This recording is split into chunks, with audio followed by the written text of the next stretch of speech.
Paano kung ang salarin ay hindi kailangang manira ng pinto dahil siya mismo ang may hawak ng susi? Paano kung ang masayang buhay na pinapakita sa mundo ay isa lamang masuring pagtakip sa isang nakakatakot na lihim? At anong klaseng bangungot ang dala ng isang kwarto maliban sa kama na nababalot ng dugo? Ito ang kwento ng isang maginang naglaho ng walang ingay at walang kahit na anong bakas. Isang ama ng tahanan na sa bawat oras ay unti-unting kinakain ng sarili niyang katahimikan. At ang mga imbestigador na hindi kailanman umatras ni sumuko hanggang hindi nabubunyag ang katotohanan. Ngunit bago natin himay-himayin ang kasong ito, ay kung ngayon ka lang napadpad dito sa aming channel, ay huwag kalimutang i-like, i-share at mag-subscribe ka na din. At huwag kalimutang i-hit ang notification bell para updated ka sa iba't ibang mga kaso na ating tinatalakay dito.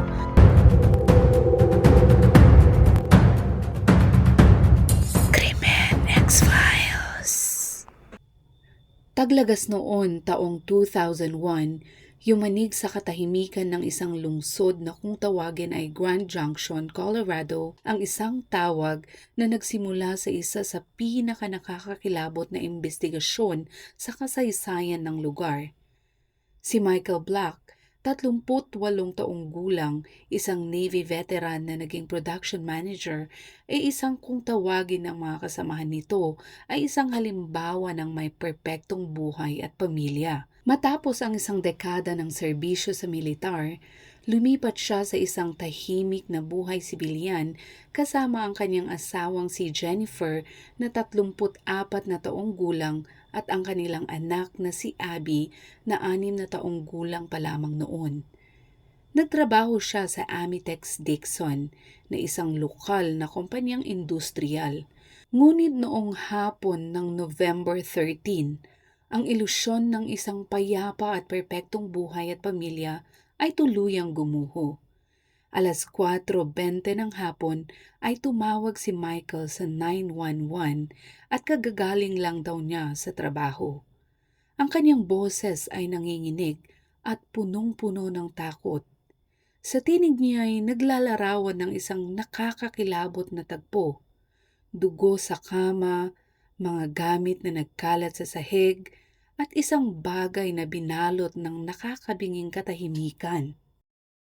Ayon kay Michael ay ang kanyang asawa at anak ay nawawala. Agad rumesponde ang mga pulis na may mga dalang mga armas. Sila'y nag-imbestiga sa buong bahay at isa-isa nilang nilinis ang bawat silid. Ngunit may mali. Sa master bedroom, isang malaki at matingkad na batik ng dugo ang bumalot sa kama. Ang kahon ng alahas ay nakatiwangwang sa sahig. Wasak na wasak at tinapon lamang sa sahig at tila may nagmamadaling kumuha sa mga laman nito. Sa unang tingin ay parang pagnanakaw. Pero may bumabagabag sa mga pulis dahil may hindi tugma sa eksena. Walang sirang pinto o bintana. Walang palatandaan ng away o pag-aagawan. At higit sa lahat, walang kahit anong bakas ni na Jennifer at Abby sa loob ng bahay o kahit sa paligid. Makalipas lang ang ilang oras, sinimulan na ang malawakang paghahanap.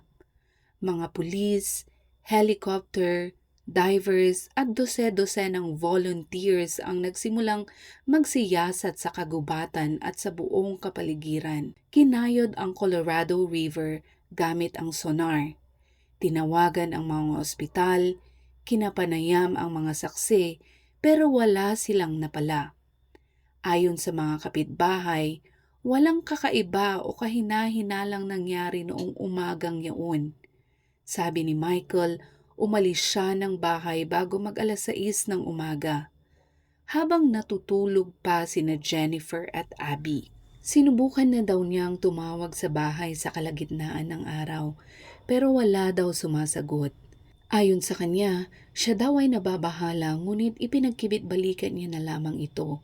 Ngunit nang siya daw ay nakauwi, ay laking gulat daw niya nang tumambad ang mga nakita niya. Sa simula ay pinag-iisipan ng mga pulis ang posibilidad ng isang pagnanakaw na nauwi sa karahasan. Pero habang mas malalim nilang iniimbestigahan ang lugar ng krimen, ay mas lalo silang binabagabag ng mga detalyeng tila hindi nagtutugma. Oo, maraming dugo sa kama, pero wala sa ibang parte ng bahay. Walang bakas ng dugo sa pasilyo, walang smudge, walang patak, walang yapak, wala ring dugo sa garahe. Ang buong bahay ay tila masyadong malinis. Halos parang inihanda ang krimen na ito. Sa loob ng minivan ni Jennifer na nakaparada malapit ay natagpuan ng mga investigador ang ilang patak ng likidong tila dugo. At ang maliit na detalye na iyon ay nagbukas ng mas marami pang tanong kesa sa sagot. Kung may karahasan ngang naganap sa kwarto at inilabas ang katawan o mga katawan papunta sa garahe, bakit walang kahit anong bakas ng mga pangyayaring iyon? Agad na nagtrabaho ang mga forensic team. Kinuha at sinuri ang bawat hibla, fingerprint at patak ng dugo, ngunit aabutin pa ng ilang araw bago lumabas ang resulta. Pero kahit sa mga unang oras pa lamang, may nararamdaman na ang mga investigador. Parang may naplano. Parang isang eksenang sinadya para paniwalaan ng iba. Pero lahat ng ito ay haka-haka pa lamang. Habang lumilipas ang mga oras at araw, ay unti-unting nagbago ang dating simpatsya ng mga tao kay Michael. Ang imahe ng isang mapagmahal na asawa at ama na aktibong miyembro ng simbahan at komunidad ay unti-unting nagkakalamat sa ilalim ng bigat ng mga katanungan. Bakit tila walang kaguluhan sa pinangyarihan? Bakit ang kama lang ang basang-basa ng dugo? Bakit iniwan ng mga magnanakaw ang mga alahas? At ano nga ba talaga ang ginawa ni Michael mula 6:00 ng umaga hanggang sa kanyang pagbabalik sa bahay? Sa loob lamang ng 28 oras mula nang mawala sina Jennifer at Abby ay nag-umpisang kumalat ang bulong-bulungan. Tahimik na sinisiyasat ng mga investigador ang kaso. Lumantad si Michael sa lokal na telebisyon. Katabi ang kanyang biyenan. Nagsusumamo ito para sa ligtas na pagbabalik ng kanyang mag-ina. Nagkaisa ang kanilang simbahan, nanalangin, nagbigay ng suporta at nag-alay ng dasal para sa kanyang mag-ina. Ngunit sa likod ng mga kamera, iba na ang pananaw ng mga investigador sa kanya. Hindi na siya basta-basta asawang naiwan, kundi posibleng salaring may tinatagong lihim. Ang investigasyon ay hindi na lamang tungkol sa kung nasaan sina Jennifer at Abby. Ito ay tungkol sa katotohanang pilit tinatago sa ilalim ng isang tila perpektong buhay at sa tanong na ang lalaking bumuo ng buhay na ito, siya rin ba ang sumira nun? Habang patuloy ang investigasyon ng walang malinaw na lead, unti-unting nadarama ang pagkadismaya.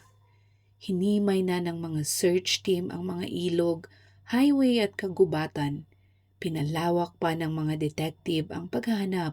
Sinuri ang mga state at federal database para sa mga kilalang kidnapper, sexual predator o sinumang may kasaysayan ng kaparehong krimen.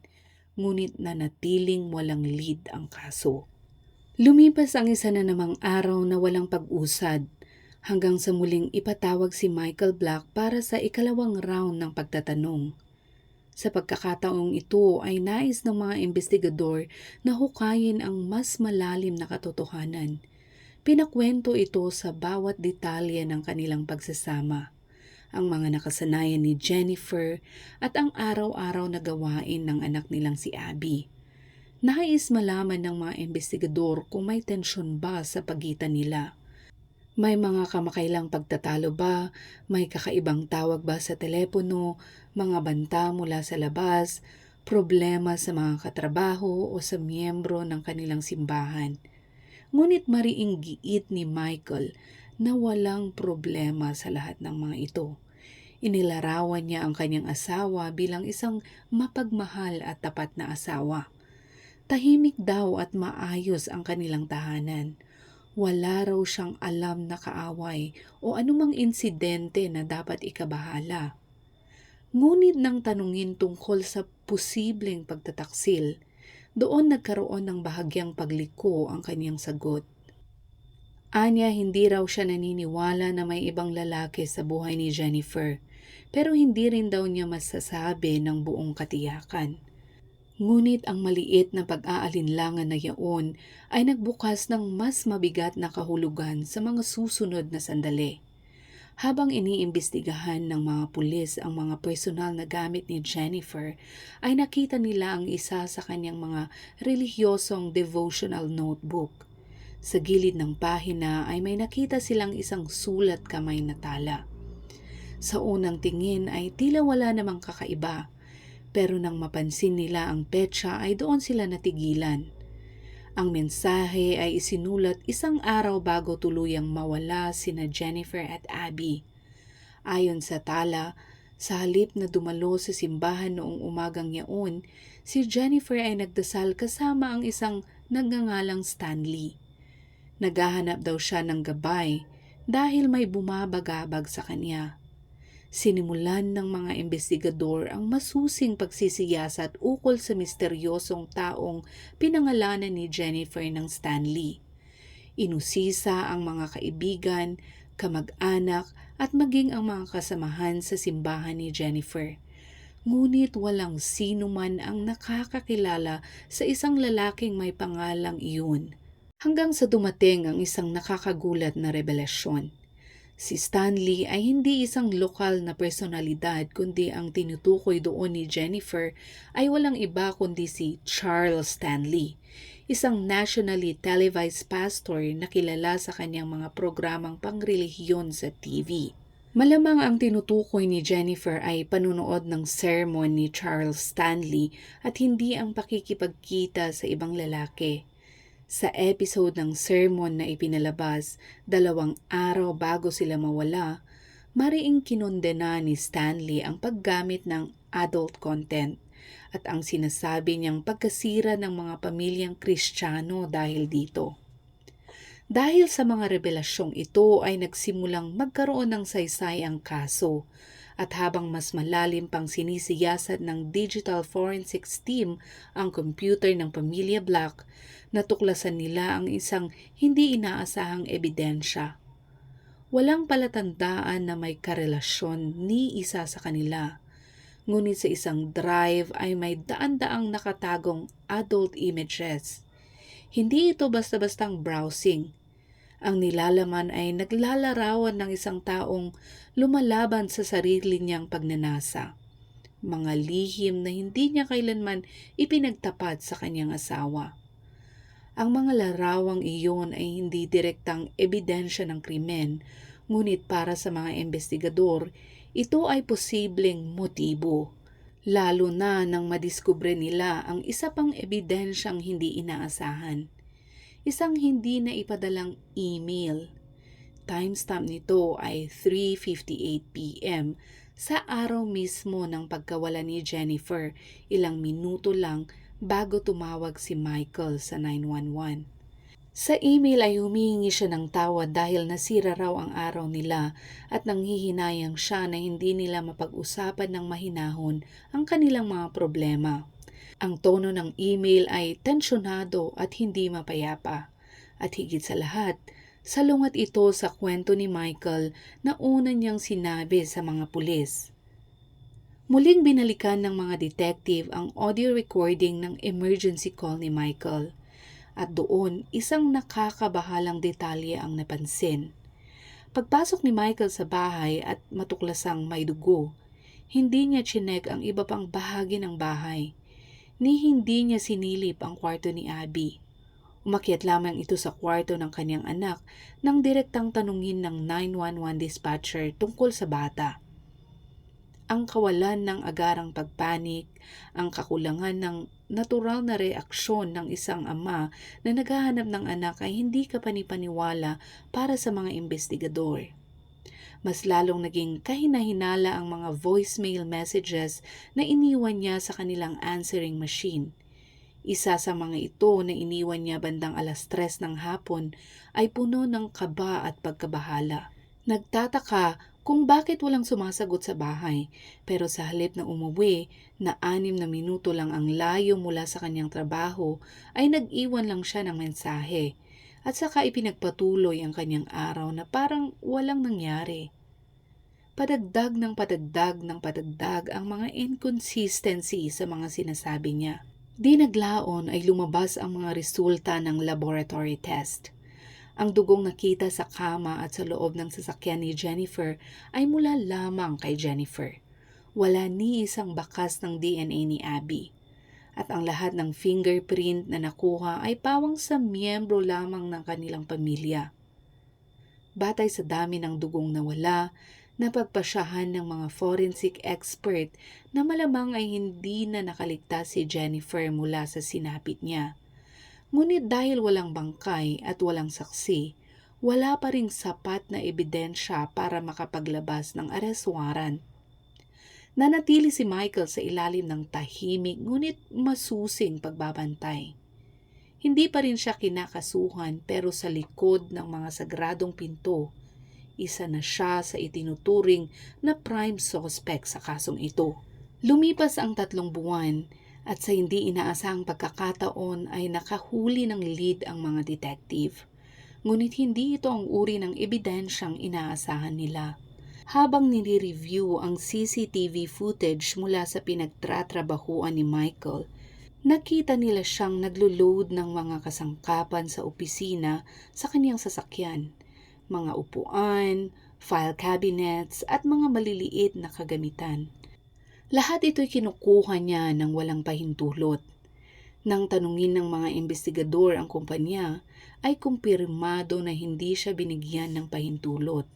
Ito ay isang simpleng kaso ng petty theft lamang, ngunit ang ibig sabihin nito ay higit pa sa nakikita ng mga mata. Sa paningin ng mga investigador ay malinaw ang ipinapahiwatig. Isang lalaking kayang magpakita ng imahe ng katapatan habang sa ilalim nito ay may ibang katotohanan. Anong klaseng pagkukunwari ang kayang gawin ng isang taong hayagang ipinapamalas ang pananampalataya pero palihim namang inilalabag ang mga patakaran para sa pansariling interes? Muling ipinaimbita si Michael para sa isang interogasyon. Ang sesyon ay tumagal ng maraming oras. Sunod-sunod ang pagtatanong ng mga otoridad. Mahigpit, detalyado at walang pakundangan. Wala silang bangkay na maipakita para rito. Wala ring baril at mas lalong walang ebidensya. Pero umaasa silang aamin si Michael sa kanyang ginawang krimen dahil sa matinding pressure. Pero pagkalipas ng 8 oras ay pagod na at emosyonal si Michael. Ngunit isang tanong mula rito ang nagpatahimik sa buong silid. Ang kanyang tanong ay, ano ang pagkakaiba ng first degree at second degree murder? Biglang nagbago ang ihip ng hangin. Saglit na nadulas ang maskara. Napatigil ang mga investigador at agad nilang sinundan. Nasaan sina Jennifer at Abby? Pero mabilis ding tila binawi ni Michael ang kanyang tanong. Bumalik ito sa kanyang mahinahong anyo. Walang dinagdag, walang inamin at muling nanahimik ang paligid. Ayon sa isa sa mga veteranong investigador ng kaso, may iisang sandali raw sa tagpong iyon na bahagyang nanginig ang boses ni Michael. Naniniwala itong hindi yon scripted at hindi daw napigilan ni Michael ang sarili. At sa paniniwala ng mga investigador ay iyon lang ang tanging hibla ng katotohanan na kusang lumabas mula sa kanya. Ngunit hindi iyon sapat. 10 oras ang itinigal ng interogasyon ngunit hindi ito umamin. Lumabas si Michael sa estasyon nang malayang muli. Ngunit ang mga aninong bumabalot sa kanya ay lalong dumidilim. Kinabukasan ng umaga ay dumating ang mga pulis sa bagong tirahan ni Michael upang sundan ang mga investigasyon tungkol sa nakaw ng mga muebles. Kumatok sila, ngunit walang sumagot. Tahimik ang bahay at kapaligiran. Dahil sa pangamba ay tinawagan nila ang tagapamahala ng gusali. Pagpasok nila ay tumindig ang balahibo ng buong grupo sa kanilang nakita. Nakabulagta si Michael sa bathtub. Hiwa ang mga pulsuhan at pulang-pula ang tubig, pero buhay pa siya. Agad siyang isinugod ng mga paramedic sa ospital at mabilis na natukoy na mababaw lamang ang mga sugat. Hindi ito totoong tangkang pagpapakatiwakal. Naniniwala ang mga investigador na isa lamang itong planado at kalkuladong palabas. Isang taktika, isang hakbang upang makakuha ng simpatsya at marahil upang iligaw ang investigasyon. 4 na buwan na ang lumipas mula nang mawala sina Jennifer at Abby. Dahil walang bagong ebidensya at walang mga bangkay, natigil ang kaso. Wala nang konkretong hawak ang mga piskal. Bawat araw na lumilipas nang walang natutuklasan ay parang isa na namang pinto ang unti-unting nagsasara. Ngunit dahil sa matinding kagustuhan na umusad ang investigasyon, ay muling naglungsad ang mga otoridad ng isang malawakang operasyon ng paghahanap ng mag-ina noong Abril. Higit sa 200 voluntaryo ang naghalughog sa libu-libong milya ng lupain. Ginalugan nila ang mga gubat, bangin, palayan at ilog. Sa loob ng 10 sunod-sunod na araw ay hindi sila tumigil. Wala silang natagpuan. Mabigat ang kanilang mga dibdib at ubos na rin ang mga lead. Ramdam ang pagkadismaya. Pero tumanggi ang grupo na hayaang tuluyang lumamig ang kaso. Kumapit sila sa isang tahimik na paniniwala na may pagkakamaling nagawa si Michael at sandali na lang ay lalabas din ang pagkakamaling iyon. At hindi nga nagtagal ay sa wakas dumating din ang sandaling hinihintay ng lahat. Hindi inaasahan ni Numan ang mga susunod na pangyayari. Isang araw ay lumitaw ang mga empleyado ng Amitech Dixon at sinabi nilang naalala ang mga kakaibang kilos ni Michael noong araw na nawala sina Jennifer at Abby. Si Michael na kanilang production manager ay ilang beses umanong nakitang nagtatapon ng basura na hindi ito karaniwang ginagawa niya. Ang simpleng kilos na ito ay biglang naging mahalaga para sa mga otoridad. Nagsimulang buuin ng mga investigador ang isang teorya. Paano kung inilagay ni Michael ang mga bangkay sa basurahan ng kumpanya noong araw na yun? Paano kung itinapon niya ito sa harap mismo ng lahat at sisiguraduhing makukuha ito ng truck ng basura ayon sa schedule? Ang tuon ng investigasyon ay nagsimulang lumipat sa Mesa County Landfill, isang malawak na lugar na puno ng basurang industrial at nabubulok na kalat. Milyon-milyong kilong basura na nakapatong-patong at nakabaon sa lawak ng ilang ektaryang lupa. Isang napakahirap na search ang naghihintay, pero hindi na ito tungkol sa hirap kundi ito na ay tungkol sa pangangailangan. Dahil naniniwala silang ang mga kasagutan ay nakabaon sa ilalim ng basura. At sa pagkakataong ito ay hindi sila titigil hanggat hindi nila ito natatagpuan. Nakipag-ugnayan sila sa tagapamahala ng landfill at inilahad ang teoryang kasing imposible ng kabigla-bigla. Naniniwala ang mga investigador na ginamit ni Michael ang basurahan ng kumpanya para itapon ang bangkay ng kanyang asawa. Medyo alanganin ang tagapamahala ng landfill dahil napaka-imposible ng gusto nilang gawin dahil sa lawak ng lugar na yun. Ngunit di kalaunay napapayag din nila ito dahil sa determinasyon ng mga investigador. Sa tulong ng makabagong sistema ng pagmamap ng basura at detalyadong logbook, na ituro nila ang posibleng lokasyon ng kanilang hinahanap. Ito ay isang bahagi ng landfill na may sukat na 200 by 300 feet at may lalim na 30 talampakan. Kahit na nalocate na nila ang kinaroroonan ng mga basura, ay isa pa rin itong napakalaking hamon dahil higit 1.88 milyong square feet ng siksik at nabubulok na basura ang kanilang kailangang hukayin. Sinimulan nila ang operasyon noong Mayo 13.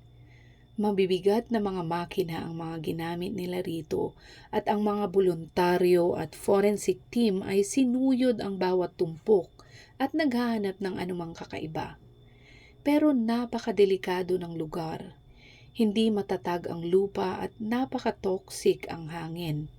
At habang lalo silang lumalalim ay mas nagiging mapanganib ang operasyon. Lumipas ang mga araw, naging linggo. Basura lamang at kabulukan ang inilalabas ng hukay. Nanghihina na ang mga tao at mga investigador at buong forensic team. Unti-unting pumapasok ang pagdududa na baka naman wala doon ang kanilang hinahanap. Pero pagdating ng ika-16 na araw, nangyari ang hindi inaasahan. Mula sa naiwang guho ay lumitaw ang isang binti ng tao. Baluktot at wala ng buhay. Hindi na rin ito makilala at hindi na rin buo. Tumigil ang lahat sa kanilang ginagawa. Isang investigador ang naglarawan sa sumunod na kaguluhan bilang tila hindi totoo. Ang mga ibang investigador, babae man o lalaki ay nagtakbuhan sa iba't ibang direksyon at nilamon ng kani-kanilang emosyon dahil sa kanilang nakita. Ang naaagnas na bangkay ay dinala sa forensic department. Doon kinumpirma ng mga investigador ang kinatatakutang hinala ng marami. Siya ay si Jennifer Black. Nang matagpuan ang katawan ay nakasuot pa ito ng pajama at ang kanyang dental brace ay nanatiling nakakabit sa kanyang bibig. Ipinakita ng autopsy ang sanhi ng kamatayan. Isang tama ng bala sa ulo na pinapaniwalaang ipinutok habang siya'y natutulog. Wala nang atrasan. Inilabas ang warrant of arrest at inaresto si Michael Black sa bahay ng kanyang ina. Samantala ay nagpapatuloy ang paghahanap kay Abby sa tambakan ng basura. Mahigit 4,600 tonelada ng basura ang hinalughog ng mga otoridad. Bumaba sila ng 19 na talampakan sa kailalilaliman ng landfill, ngunit ang batang babae ay hindi kailanman natagpuan. Pagkalipas ng 52 araw ay tuluyan nang itinigil ang operasyon. At ang sakit ng pagkabigong iyon ay mananatiling pilat sa mga pusong naghahanap. 2 taon ang lumipas bago nagsimula ang paglilitis. Iprinisenta ng prosekusyon ang isang nakakakilabot na kwento. Pinatay ni Michael Black ang kanyang asawa habang ito'y natutulog. Binaril niya ito sa mukha, binalot sa nylon tarp, isinakay sa family van at itinapon sa basurahan ng kanilang pinagtatrabahuan. Pagkatapos ay bumalik siya sa bahay at inimbento ang eksenang mistulang pagnanakaw. Tumutol ang depensa. Wala raw direktang ebidensya na may nag-uugnay kay Michael sa krimen. Wala daw silang saksi, walang barel at lalong walang pag-amin. Ayon sa depensa ay pawang haka-haka lamang ang mga ito. Ngunit sa harap ng mga katotohanan ay may ibang sinasabi ang bigat ng ebidensya. Pagkalipas ng 5 linggo, bumalik ang hurado dahil ang hatol ay guilty sa first-degree murder si Michael. Guilty sa pagnanakaw laban sa kanyang pinagtatrabahuan at guilty sa maingat at planadong pagtatakip ng krimen. Hinatulan si Michael Black ng habang buhay na pagkakulong na walang posibilidad ng parol. Hindi siya kinasuhan kaugnay sa pagkawala ni Abby dahil hanggang ngayon hindi pa rin ito natatagpuan.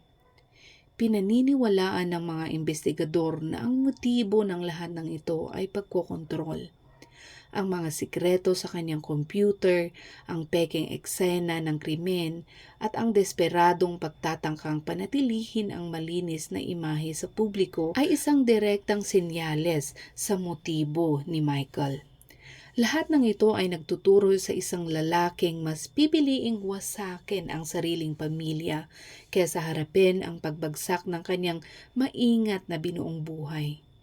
Hindi siya kailanman umamin, hindi rin kailanman nagpakita ng pagsisisi.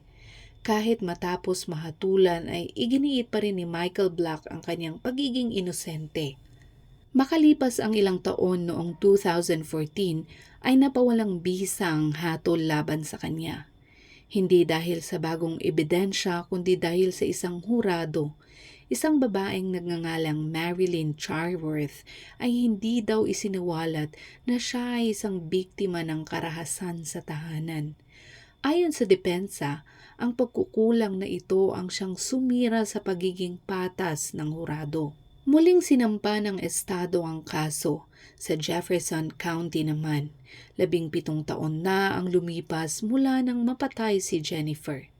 Ang mga saksi ay tumanda na, ang mga alaala ay kumupas na rin, ngunit nananatili ang mga ebidensya. Muli siyang nahatulan sa lahat ng kaso. Ipinataw muli ang habang buhay na pagkabilanggo. Sa kasalukuyan, si Michael Black ay nagsisilbi ng kanyang sintensya sa Colorado Territorial Correctional Facility sa Cannon City. Tinanggihan ang kanyang apela noong 2018 dahil sa isang desisyon ng isang lupon ng 3 hukom. Ang ating kwento sa kasong ito ay nagsimula sa nanginginig na tinig sa isang 911 call at nagtapos sa isang malamig na selda milya-milya ang layo mula sa Grand Junction kung saan ang kapalaran ng isang munting bata ay nananatiling nakalibing sa katahimikan. Ito ay isang kwentong nagpapaalala na sa mundo ng hustisya, minsan ay hindi sapat ang katotohanan kung ang proseso ay may bahid ng pagkukulang. Isang simpleng lihim na itinago, isang detalyeng hindi inamin ay maaaring magbura o magbaliktad ng buong kaso. Sa likod ng bawat paglilitis, may mga pamilyang naghihintay ng hustisya at bawat pagkaantala ay dagdag na sugat sa kanilang puso. Ang kasong ito ay patunay na ang katarungan ay hindi lamang laban ng korte. Ito ay laban din ng katapatan, integridad at ng konsensya ng bawat isa sa atin. At kung umabot ka sa dulo ng video na ito ay paki-comment mo naman kung taga saan ka at kung ano ang iyong naiisip tungkol sa kasong tinalakay natin ngayon. Huwag din kalimutang i-like, i-share at mag-subscribe para sa mas marami pang kwento ng krimen, misteryo at katotohanang hindi mo malilimutan. Hanggang sa muli at palaging mag-iingat.